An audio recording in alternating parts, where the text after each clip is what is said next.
All right, hi Jamie. This is Monday morning still, and it's March 23rd, I believe.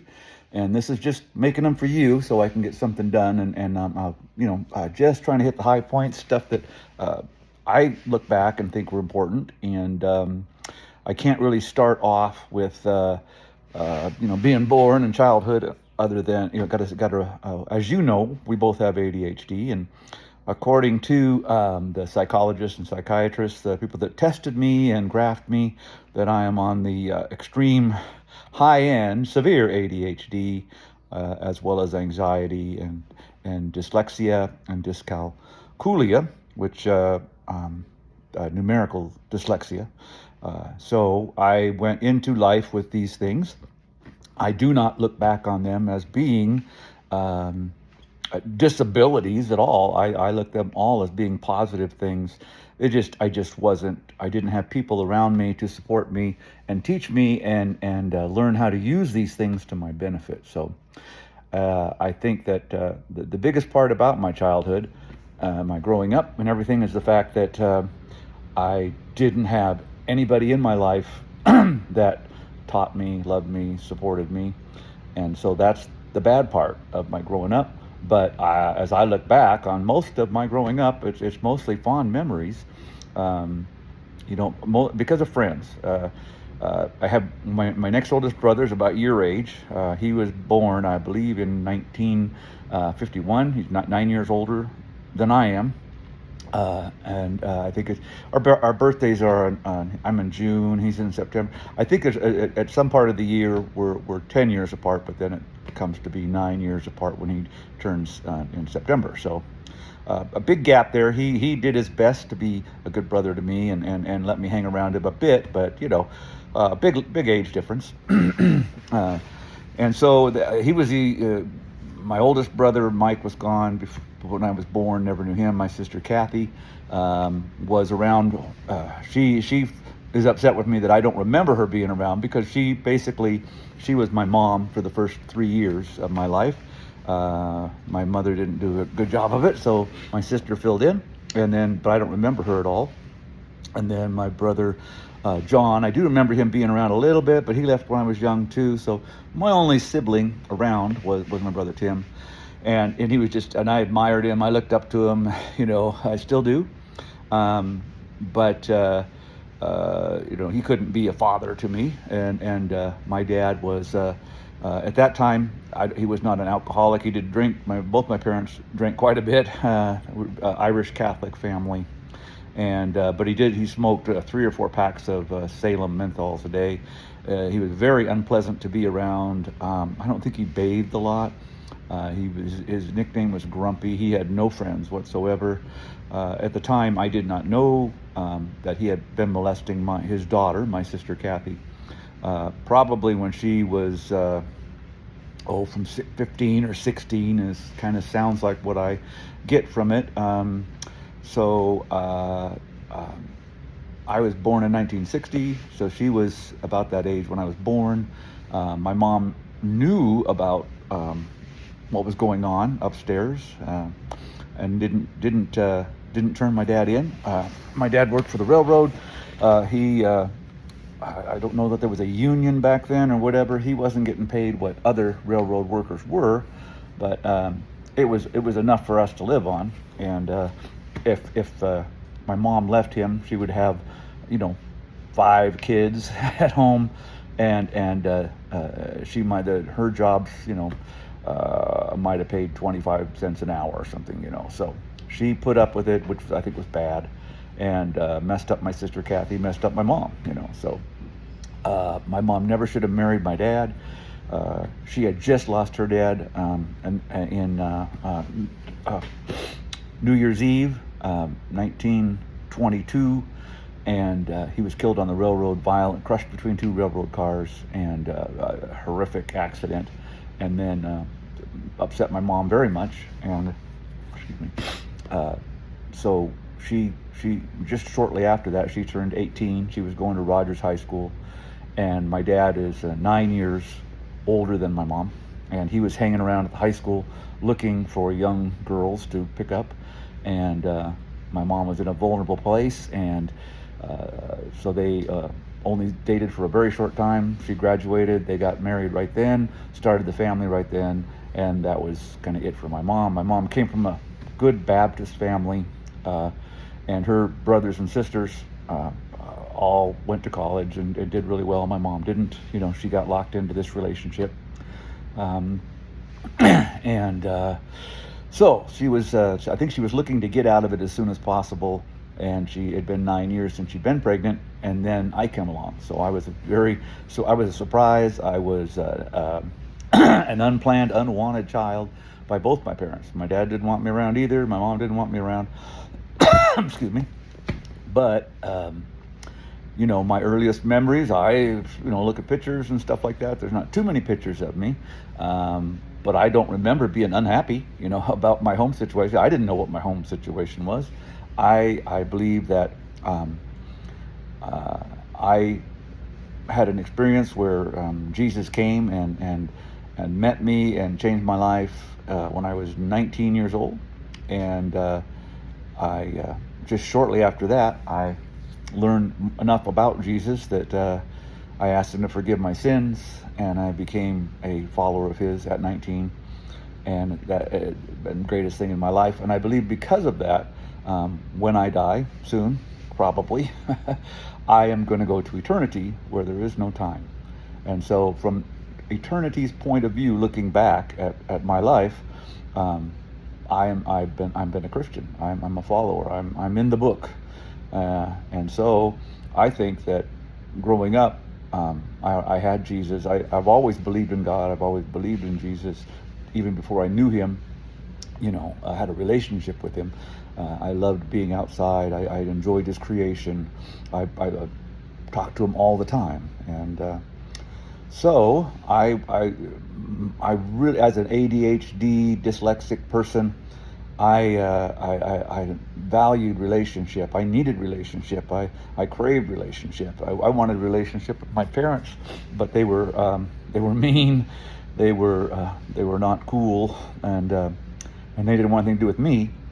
So I went out and found friends, and my friends were my family. So. Every child, whether they are ADHD, anything problems with them, they need relationships. All of us need parents, need people in our lives to look up to help us, to learn, to instruct us. I had none of that, and that's the worst thing about my childhood. I had no direction. I had no one to help me. So I grew up in this room upstairs in the attic of our house, and all of us kids, 5 kids, all of us went through being up there. And again, it wasn't a prison or something like that. It wasn't terrible, but it was super hot in the summer, freezing in the winter, ice on inside, outside the windows. Neither my mom or my dad, I never remember them coming upstairs one time. They never went up there. And I didn't know what sheets. I never slept in a bed other than hotels. I never slept in a bed that had sheets and covers and blankets on it and pillows and pillowcases. I remember that I just slept in an old sleeping bag and never thought about it as being normal, not normal. And then I remember we were going on a vacation where I'd be sleeping on the floor in people's houses. And I remember getting a new sleeping bag, and how much I just remember, it was so nice to have a clean, new sleeping bag to sleep in. And it was, probably a cheapy thing, but that was my big upgrade.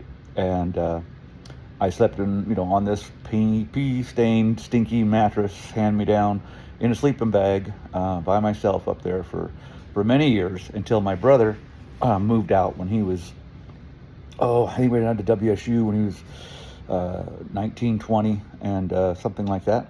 And I inherited his room, and his room, he had gone in and put paneling on the walls and shag red carpet and stuff, and he had sheets and covers on his bed, and that was my big upgrade. And spent the rest of my life on that side, which was better. Nobody ever read a book to me. Nobody, I don't remember anyone, even my friends. Nobody hugged. I had good friends that I think loved me, but we didn't tell each other we loved each other back then. My parents never said they loved me or cared about me or wanted me. Never. I don't remember ever sitting on anyone's lap. I don't remember getting a hug, even a handshake from anybody. Um, Nobody read books to me. Nobody helped me with my homework. So, when I went to school, I went to kindergarten when I was 5 years old and had to walk. It was almost a mile, but I loved walking to school, walking back. Being out in nature was wonderful. Had to watch out for bullies and dogs and things like that. But I don't remember anything about kindergarten. I remember going there, coming back, watching out for dogs, bullies. But once I got to that Hilliard Baptist Church and went down in the basement, I don't remember one thing. But apparently I didn't do good. And my brothers and sisters all went to St. Patrick's Catholic school. And first day of school, my mom got me there. She was looking forward to getting me into first grade. So somebody else would be kind of keeping an eye out for me while she worked. And so the nuns at St. Pat's said that I had flunked kindergarten and they wouldn't allow me to go to school there. And so my mom said, fine. And we walked from, we only had one car. And I don't remember my mom driving when I was younger. We walked from St. Pat's to Regal, where school had already started, and my mom took me to the principal's office and said, I need to enroll my son here.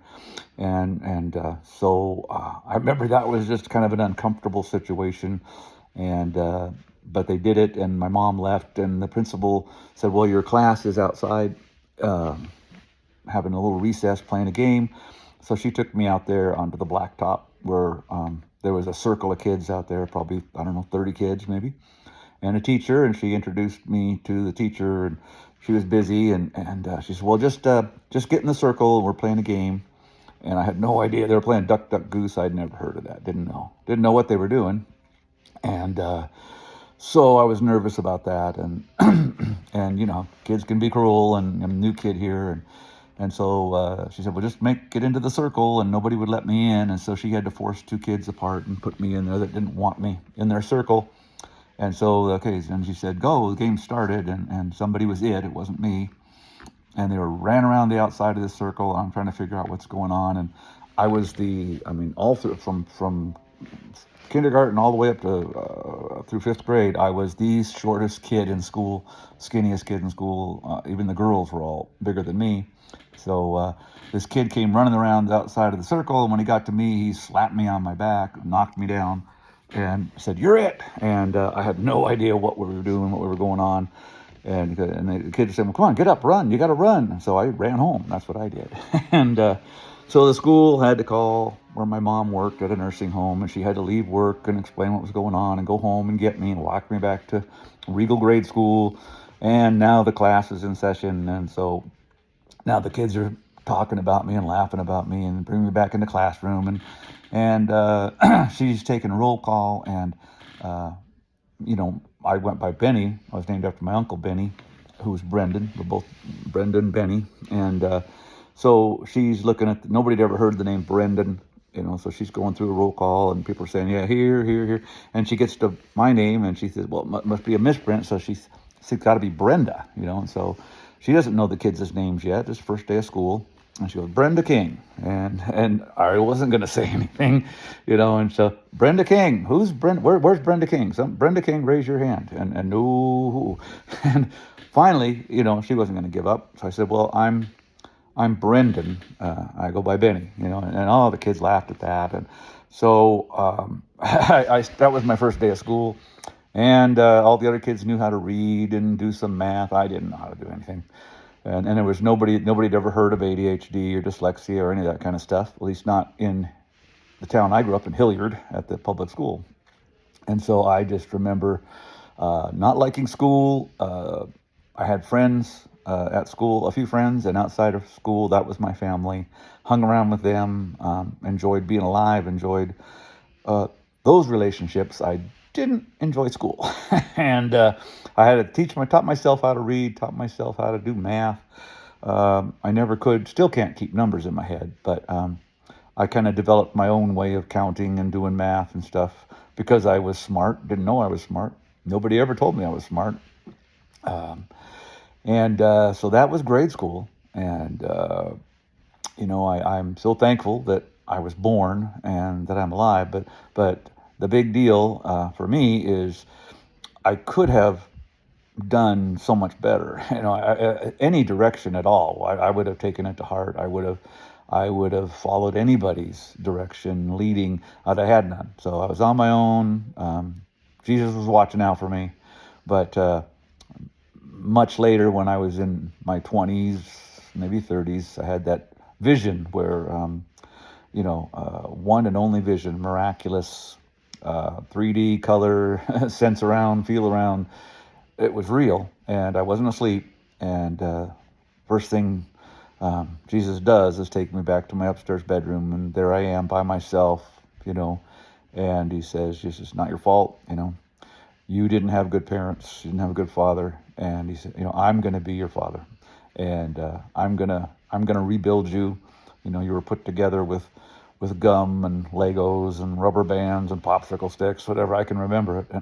And I'm going to rebuild you, but we got to take all this stuff that was built wrong out, and it's not going to be fun. It's going to take a long time, but I'm going to.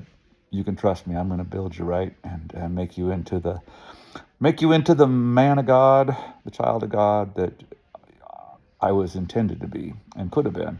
And what could my life have been? Better. I could have done anything. The wizard told me, you should go back to school. You're a genius.